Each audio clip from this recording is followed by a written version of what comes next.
안녕하세요. 닥쳐라 정치입니다. 그들은 장난질을 칠 때 머릿속으로 다 구상을 하고 장난질을 칩니다. 미국이 전세기를 동원해 자국민을 철수한다는 기사엔 역시 USA, 선진국은 다르다고 하면서 열심히 빨아주더니 우리 문재인 정부가 전세기를 동원해 자국민을 철수한다는 기사엔 정부는 왜 존재하나 재앙이다 하면서 까대고 있어요. 그러니까 이게 대한민국 언론의 현주소 아니겠습니까? 게다가 자한당 민경욱 의원도 전세기 파견 검토에 대해 신중하기 바란다고 하면서 요구를 했는데 만약에 전세기를 안 보낸다고 하면 어떻게 할까요? 그때는 또 안 보낸다고 난리칠 사람들이라는 거겠죠. 참고로 전세기를 통해서 우한에서 귀국하는 교민이나 유학생들은요. 잠복기로 알려진 최대 14일까지는 의무적으로 정부가 지정한 시설 안에서 생활해야 하고요. 또 항공 비용은 귀국을 한 이후에 외무부가 지정하는 계좌로 납부하는 겁니다. 그리고 중국 우한에 고립된 자국민들을 위해서 정부가 전세기를 동원하겠다는 나라는 전세기에 몇 안 돼요. 그만큼 국가가 자국민들을 위해서 그 정도로 챙길 정신도 있고 또 그만한 경제적인 여력도 된다는 얘기 아니겠습니까? 그러니까 이건 박수를 보내야 될 일이지 어떻게 무섭다고 하면서 징징댈 일이냐는 것이죠. 김어준 총수의 말대로 이런 사람들은요. 이기적인 축에도 못 드는 모자란 사람들이라는 겁니다. 그리고 이런 전염병 사태를 당하면 꼭 박근혜 시절의 언론들의 행태가 생각나지 않으십니까? 무슨 노란 잠바 입은 것을 대단하게 보도해준 2015년 메르스 사태가 기억이 나는데 당시 박근혜 정부는 의심 환자의 자진 신고를 낙타가 서울에 있냐고 비웃어대면서 묵살을 했었죠. 질병관리본부는 확진자 발생 다음 날 체육대회를 열고 있었죠. 최경환 부총리는요.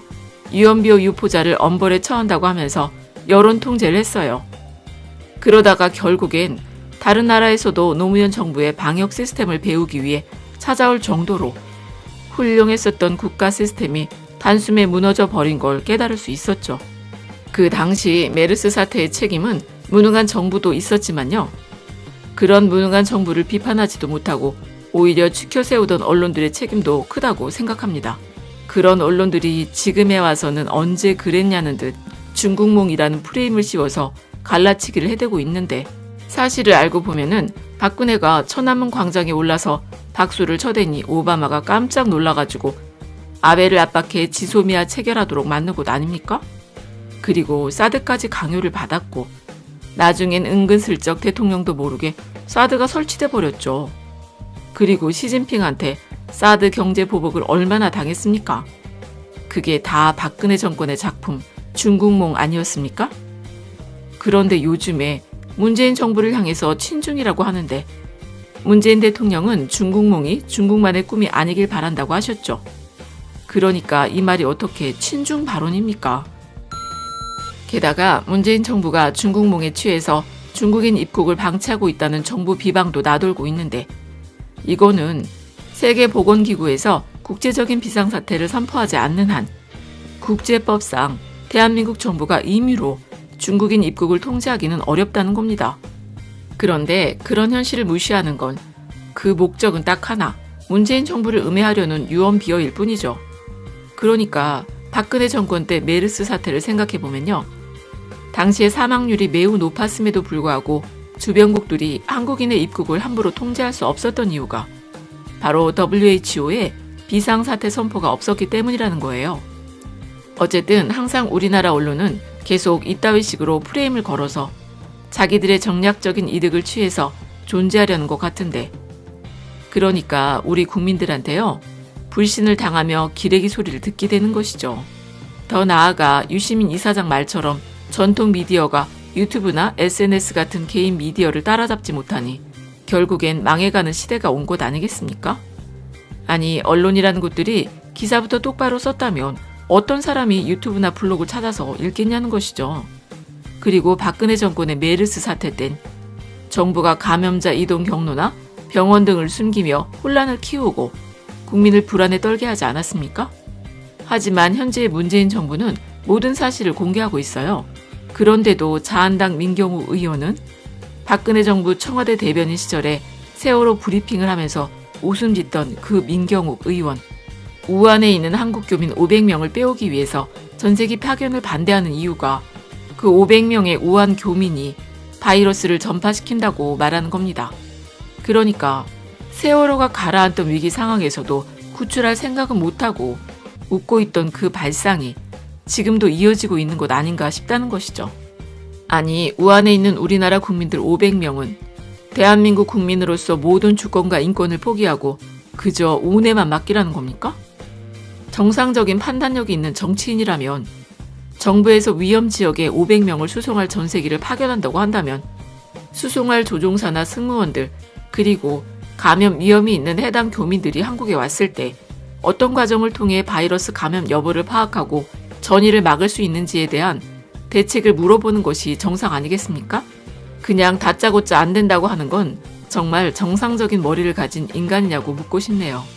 설마 그 우리나라 국민들 500명을요 그냥 일반 여행용 항공기처럼 운송해 와서는 그냥 몸에 열이 있는지 없는지 체크만 해보고 집으로 보낸다고 생각했던 걸까요? 물론 박근혜 정부라면 그럴 수 있겠죠.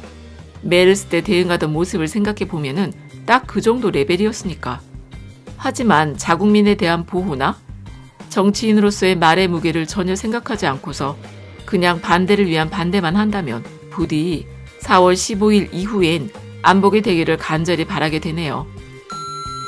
참고로 2015년 메르스가 발병했을 땐 5월 20일에 우리나라에 첫 번째 환자가 발생했습니다.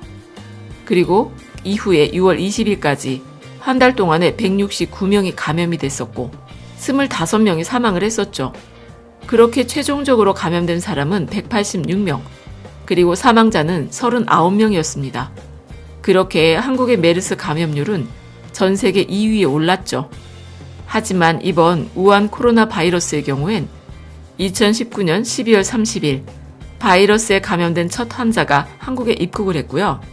거의 한 달이 지난 현재까지 확인된 환자는 오늘까지 4명입니다. 4명. 그러니까 박근혜 때 메르스는 한 달 사이에 169명이 감염이 됐지만 우한 신종 코로나 바이러스는 한 달 사이에 4명이 감염이 됐어요. 그리고 메르스 때는 중동의 사막의 낙타가 숙주라고 알려졌었고 사우디아라비아가 가장 큰 발병 국가였었죠. 하지만 우한 코로나는 박쥐나 뱀이 숙주라고 알려지고 있는데 비행기로 10시간이 넘게 걸리는 중동에서 발병한 메르스와 바로 이웃나라 중국에서 발병한 우한 코로나 바이러스 중에서 어떤 게 더 전파 속도가 빠르겠습니까? 더구나 사우디와 중국을 비교할 때는 인구수나 영토의 넓이, 한국과의 교역량, 그리고 양국을 오가는 유동 인구까지 감안해 보면은 방역의 난이도는 정말 비교 불가 아니겠습니까? 그럼에도 불구하고 한 달 동안의 두 바이러스에 대한 결과를 보면은 지금 문재인 정부는 대단히 대응을 잘하고 있다는 것이죠. 아니, 농담이 아니고 지금 문재인 정부를 욕하는 자한당에서 만약에 현재 집권 여당이었다면 지금 대한민국은 대재앙에 쌓였을 것 같지 않으십니까? 그리고 이런 공포 마케팅에 이어서 또 하나 실망스러운 점이 있다면 바로 혐오 마케팅인데 청와대 청원 게시판에 중국인의 입국을 아예 막아달라는 글이 올라왔었고 현재 45만 명이 넘게 동의를 했어요. 그리고 언론에서는 해열제를 먹고 입국 심사대를 통과해 프랑스로 간 중국 여성을 보도하면서 혐오와 분노를 조장하고 있고 일부러 한국에 와서 치료를 받기 위해 병을 가지고 들어온다는 혐오를 유발하는 기사를 써대고 있는데 지금 중국인 입국 금지 같은 극단적인 정책을 실시하는 국가는 북한밖에 없어요. 그건 북한이니까 가능한 것이고 또 방역 시스템이 워낙 낙후된 북한은 한번 바이러스가 퍼지면 막을 방법이 없으니 그런 극단적인 조치도 고육지책으로 쓸 수도 있겠죠. 하지만 다른 나라들 경우엔 아까도 말씀드렸었지만 최소한 국제법과 국제규약을 준수해가면서 우리와 비슷한 수준의 경제력을 갖춘 국가들을 대상으로 그런 극단적인 조치를 취할 만큼 심각한 상황인지 확인하고 우리도 거기에 따를 것인지 말 것인지를 고민하는 것이 합리적인 판단 아니겠습니까? 더구나 삼성전자의 중국 매출 비중이 32.7%, 미국을 추월한 지 오래고 하이닉스의 중국 매출 비중은 48%로 전체 하이닉스 매출의 절반가량입니다. 그러니까 우리나라 무역 흑자 1, 2위를 차지하는 나라가 중국이라는 거예요. 그리고 박근혜 정부 때 메르스 사태는 한국 발병자 수가 186명에 사망자 수는 39명, 치사율은 21%를 기록을 했었는데 이거는 세계적으로 봤을 때 사우디 다음으로 가장 많은 발병자 수였어요. 그래서 오히려 중동 국가 아랍에미레이트에서는 한국을 여행 자제국으로 지정하기도 했었죠.